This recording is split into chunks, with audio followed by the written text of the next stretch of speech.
Nous sommes aujourd'hui le mercredi 24 janvier 2024. Dieu reste le Dieu des orphelins et le Dieu des veuves.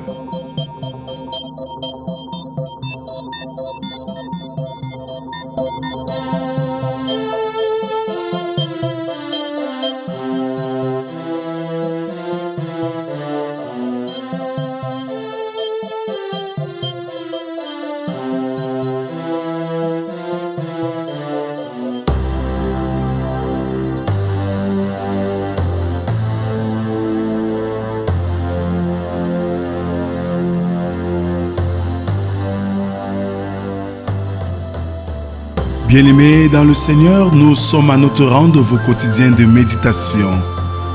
C'est l'occasion pour nous de parcourir les Saintes Écritures, de rendre grâce à Dieu pour ce jour nouveau. Il est aussi question pour nous de poser des jalons pour une journée réussie. Que la grâce, la paix et l'amour de Dieu soient et demeurent sur chacun d'entre nous. Au nom du Père, du Fils et du Saint-Esprit. Amen. Ouvrons nos cantiques sur les airs de la foi, numéro 129.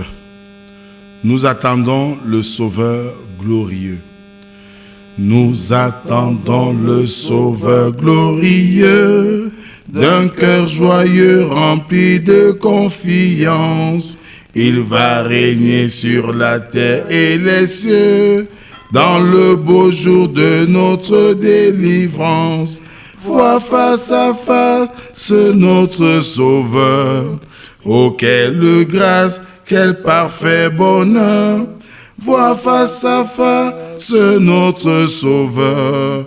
Oh, quel parfait bonheur. Bien-aimés dans le Seigneur, pour ce jour, je nous invite à continuer notre adoration avec le psaume numéro 22. Nous ferons l'étude des 5 premières strophes qui stipulent ceci. Mon Dieu, pourquoi m'as-tu abandonné? Et t'éloignes-tu sans me secourir, sans écouter mes plaintes? Mon Dieu, je crie le jour et tu ne me réponds pas. La nuit et je n'ai point de repos. Pourtant tu es le Saint, tu sièges au milieu des louanges d'Israël. En toi se confiaient nos pères.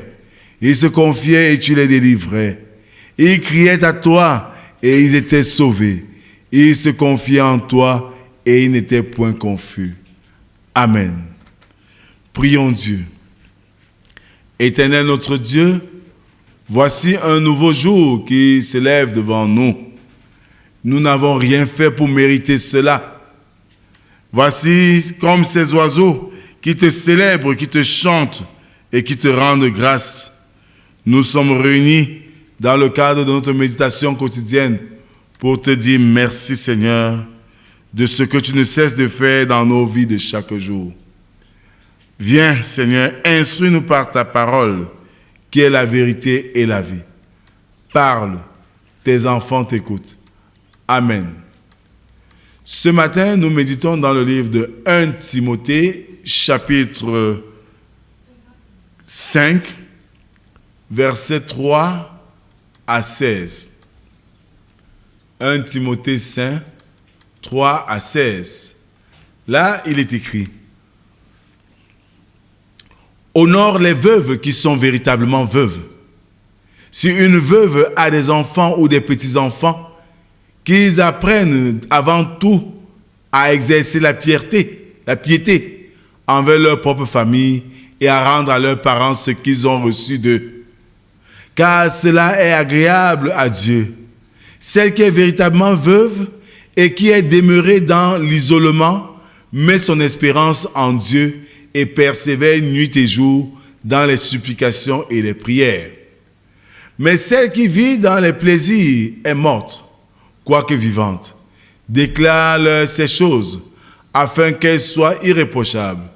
Si quelqu'un n'a pas soin des siens, et principalement de ceux de sa famille, il a régné la foi et il est pire qu'un infidèle. Qu'une veuve, pour être inscrite sur le rôle, n'ait pas moins de 60 ans, qu'elle ait été femme d'un seul mari, qu'elle soit recommandable par de bonnes œuvres, ayant élevé des enfants, exercé l'hospitalité, lavé les pieds des saints, secouru les malheureux, pratiqué toute espèce de bonne œuvre. Mais refuse les jeunes veuves, car lorsque la volupté les détache du Christ, elles veulent se marier et se rendre coupables en ce qu'elles violent leur premier engagement. Avec cela, étant oisives, elles apprennent à aller de maison en maison, et non seulement elles sont oisives, mais encore causeuses et intrigantes, disant ce qu'il ne faut pas dire.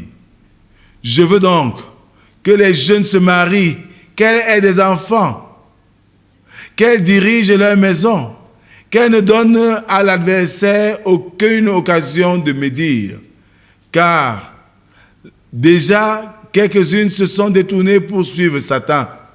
Si quelque fidèle homme ou femme a des veuves qui les assistent et que l'Église n'en soit point chargée, afin qu'elle puisse assister celles qui sont véritablement veuves.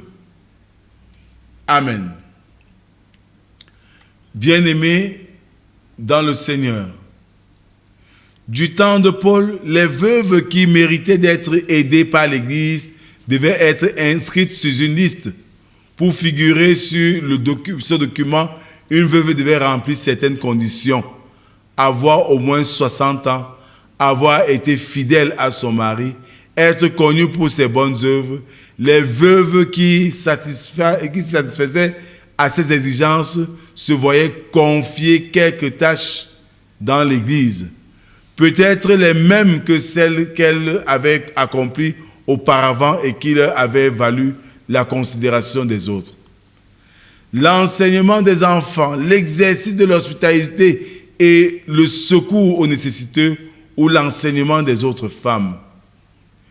Il existe dans l'Église des groupes spécifiques de femmes qui ont reçu la mission et l'autorité nécessaire pour accomplir différents services.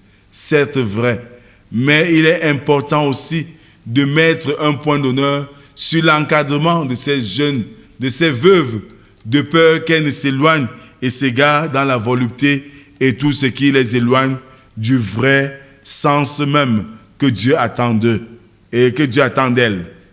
C'est pour cela que ce matin, par ce message, Paul veut te dire, toi qui m'écoutes, toi la veuve, toi qui m'écoutes, toi le chrétien, que les couches vulnérables de la société commencent par ces dernières. Elles ont besoin d'accompagnement pour ne pas s'égarer. Que le Seigneur bénisse en nous l'écoute de sa parole, mais aussi sa mise en pratique. Amen. Merci Seigneur pour cette parole que tu nous délivres ce jour. Merci parce qu'elle nous invite à être encore plus regardants à l'endroit des couches défavorisées de la société, mais en même temps à jouer notre partition comme prolongement de ta main. Oui Seigneur, par cette parole, tu donnes encore certaines valeurs qui devaient régir ton milieu, ton temple, le milieu des chrétiens. Donne-nous Seigneur de ne pas nous verser dans toute forme de folie et de désorientation, mais dans le respect scrupuleux de tes valeurs, afin d'être digne d'être appelés tes enfants. Nous te présentons cette journée, accorde-nous la grâce de la vivre dans la paix, dans l'amour, et que nous puissions par la suite être fiers d'avoir réussi cette journée avec toi. C'est au nom de Jésus-Christ, ton Fils, que nous t'avons ainsi prié, lui qui nous a appris à te dire, notre Père qui es aux cieux, que ton nom soit sanctifié, que ton règne vienne, que ta volonté soit faite sur la terre comme au ciel. Donne-nous aujourd'hui notre pain de ce jour. Pardonne nos offenses, comme nous pardonnons aussi à ceux qui nous ont offensés. Ne nous soumets pas dans tentation, mais délivre-nous du mal, car c'est à toi qu'appartiennent le règne, la puissance et la gloire pour les siècles des siècles. Amen.